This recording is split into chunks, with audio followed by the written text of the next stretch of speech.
Hello my dear friends, here's Martin with a quick review of the new IMALENT GR35. IMALENT sent me the premium edition, which includes their first attempt of a flat style flashlight and a stylish and practical charging case. I do not get paid for this review and I tell you my honest opinion. Please keep in mind all my tests are done with hobby equipment, so all my measurements could be a little bit off. Also, I'm not 100% sure if I got the final product or a pre-production sample. I found some minor flaws that might not be even there in the final products. For example, I did not get the final user manual, just a printout. The GR35 is now available on Indiegogo.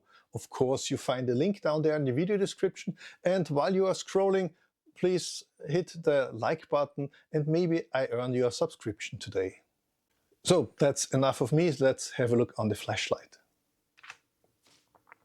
Let's start with the box. This is made of a nice cardboard with a magnetic latch. There is a small box at first in there. This has a lanyard, a USB-C charging cable, and I'm sure in the final version there will be user manual or maybe something else.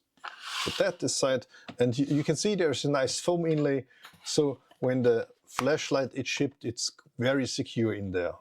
If you buy the premium edition, you get the flashlight inside of this charging box. This fabric-like cover can be removed. It's held only with magnets, also on this side. So that's quite nice. You can put it aside if you do not want it. The flashlight itself is also held in place with a magnet, which is this here. Here you can see the two charging pins. If you put it in, it checks the status, goes to green, because the battery is full. Here in the battery case, you also have this three status LED and the USB-C port to charge the internal battery, which has 7000 milliamp hours. And of course, you can use that as a power bank. A really nice feature is this opening. So if you have the flashlight in there for charging, you can operate it. But it only allows the white light. It's not possible to have the other functions like laser or UV. Now let's have a closer look on the flashlight itself. The GR35 is built as a flat style flashlight, which is very popular. It's designed very modern and had some techy features, something like that. The most important thing, of course, is this dial where you can choose the 4 modes, which I show later. Here in the middle is the switch for switching on and off. If we look in the front, there are 2 LEDs for the white light. In the middle there is a UV LED, and this tiny spot here, that's where the red laser comes out. Because I have a red sample, but a green laser is also available. The 2 white LEDs have a combined output of 2800 lumens and 426 meters of beam distance. The UV LED is a 365 nanometer type and emits 630 milliwatt of power. And the laser has a power of 5 milliwatts. On the right side, you find this mechanical lock switch, so it prevents to switch it on if you do not want to switch it on. And I really do like this feature a lot. Unfortunately, the position is not ideal if you're right-handed. So you have to switch it, and then you can operate the flashlight and move it again. So that's just a minor flaw. If you are a left-handed operator, that's cool. So you can use one finger to lock it and unlock it without opening your grip. So that's cool. So if the switch has been on the other side for right-handed operation, but maybe that's just me. And also on my sample, the switch has a little noise if you operate or red lit, but that doesn't affect the function in any way. On the backside of the flashlight, we have the warning sticker for the laser. There is a belt clip. This is fortunately screwed on because honestly, I do not like the positioning in the middle of the flashlight. I like to carry a bezel down, so it should be deep pocket able or different bend, something like that. So I wouldn't use that. The next thing is there is the magnet, which holds the flashlight in the charging case, and this magnet is quite is not very strong on my sample, so it barely is strong enough to hold the flashlight if there's any movement. And right beside the charging points there are two openings for the lanyard. On the back side of the flashlight we find a rubber cap which hides an USB-C port. With this USB-C port you can charge the internal battery, of course. This is 1900 milliamps big, in case you did not buy the charging case or you just have the charging case not with you. Unfortunately, the rubber cap prevents the flashlight from a secure tail stand. But again, this is just my personal opinion, and on the other hand, I'm very sure 99% of the users of the GR35 will never use it for tail stand. Overall, the GR35 is rated IPX7 and has a weight of only 316 grams, including the battery, which makes it very comfortable and easy to carry. The GR35 is quite easy to operate. There is this dial where you can choose the laser, UV mode, white light or the first mode, and then click the button and in this case red and blue flashlight is on. You can also switch while the flashlight is switched on, of course. The next one is the white mode, which I explain later. Then there is a powerful UV light and of course the red laser. And at last I want to show you how the flashlight operates. If you click it on, it starts in the last mode memorized. Short click is off. If you click and hold, it starts in the so-called moonlight mode, which is rated for 20 lumens and, in my opinion, much too bright for a real moonlight, and I measured 27 lumens. A very nice feature is if you switch it off in the moonlight again, and now switch on, you see it comes in the memorized brighter medium-low I was in before. So you have both modes available. So again, let's start in moonlight.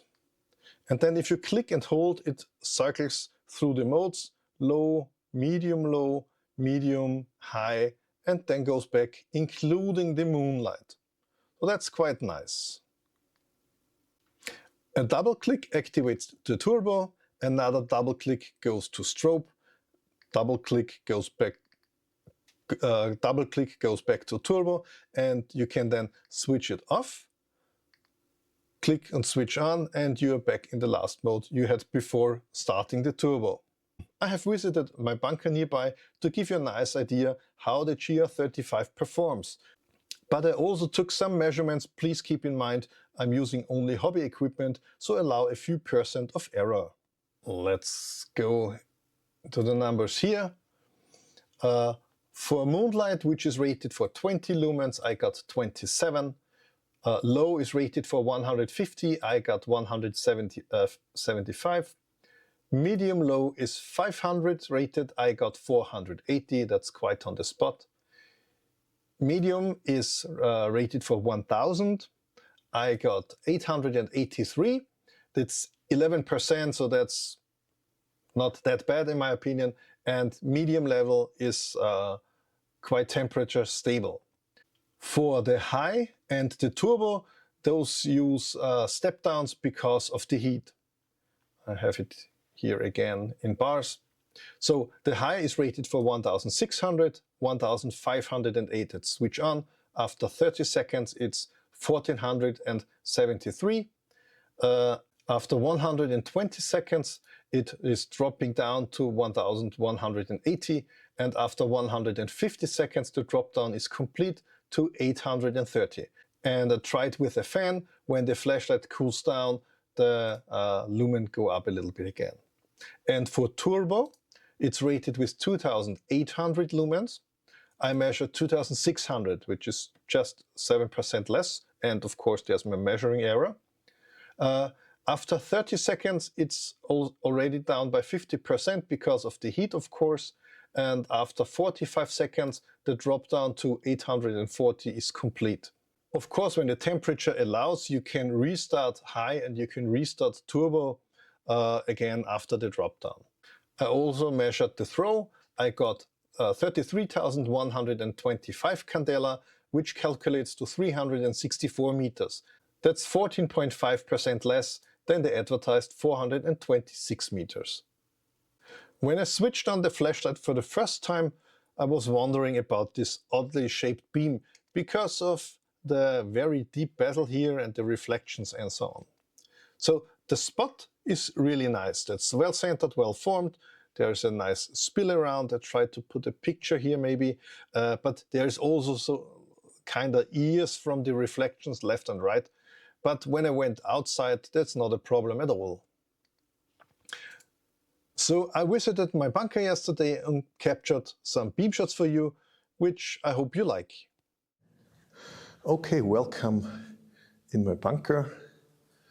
I have a 4000 lumen EDC floodlight in my hand, and I show you now the distances. The red bag is at 25 meters. This white paper is at 50 meters.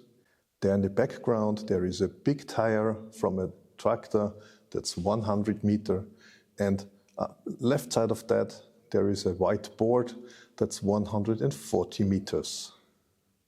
So let's have a look on the GR35. This of course is the red and blue lightning, about 2 meters from the camera now. That's the lowest level of white light. They call it a moonlight, but it's quite low, so I think it was 25 lumen or something. So it's easy to see 10-15 meters in front of you. I barely can see the 25 meter thing because it's not reflective, but I can see it's 20 meters at last where I could go. That's low. 25 meters and 50 meters I easily can recognize. And as you can see on the beam shape, it's more horizontal than vertical. We have this nice center shape of these two LEDs, and the spill is a little bit oddly shaped, but it's kind of nice. Let's stay in this brightness mode.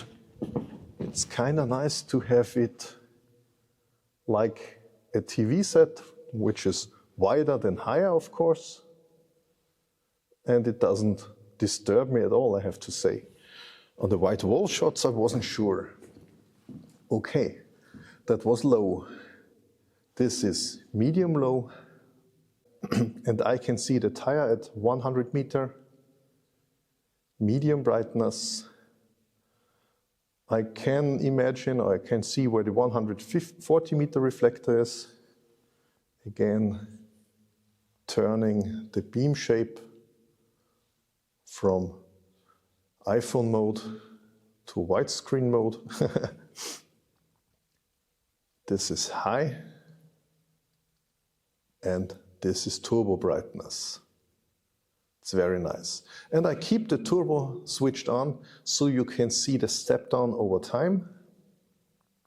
That means since the flashlight heats up, the power needs to be reduced. Now you can see brightness going down, to the medium mode. So step down is done. And it is possible to go to the other mode, then double click again, and then again you have turbo brightness, but only if the temperature allows that. So I go to fourth highest setting, which is the stable brightness. And again, iPhone mode, cinema mode, iPhone mode, cinema mode. Quite nice. I'm not sure if you can see anything which are lit up here using the UV light. There's color splatters on the ground. So this may look like just a bunker, but if we switch to UV light, look at that. A lot of color sprinkles on there on the ground. Some arrow. This looks like Starry Night. It's here, arrows, and here is a date. Whoops.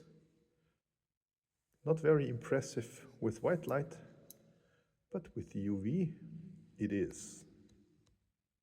Red laser is of course there. I'm not sure how you can see that on camera. So going back to UV and back to white light. I have to admit, the GR35 is also a very nice EDC tool. I hope you liked my small presentation of the IMALENT GR35. If you want to purchase one, you find a link down there in the video description. Otherwise, thanks for watching and stay tuned. Bye bye.